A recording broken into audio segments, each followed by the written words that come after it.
วัสดีครับสมาชิกทุกท่านครับยินดีต้อนรับทุกท่านเข้าสู่ช่อง BP ธรรมดานะครับช่อง BP ธรรมดาก็จะมานำเสนอหุ้นไทยเย็นนะครับหุ้นไทยเย็นของวันที่25นะครับ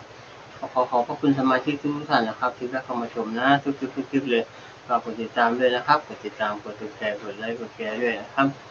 ทางก็จะมาวางเลขให้ท่านผู้ชมได้ลุ้นเพื่อความบันเทิงนะครับ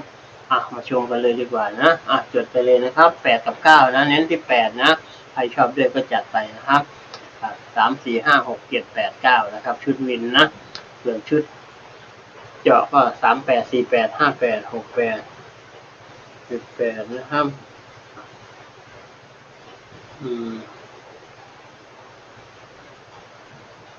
59 69 79 89นะครับ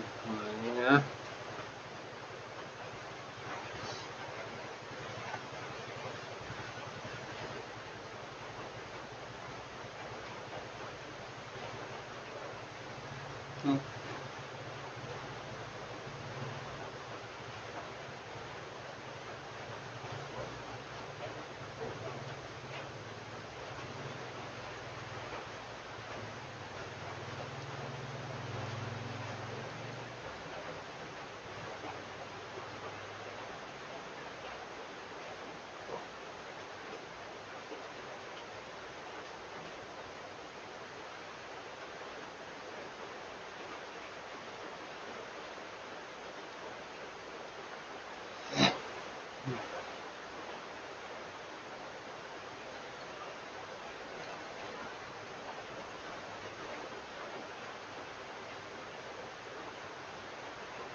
โอเคนะครับตามนี้นะครับขอบคุณมากๆครับ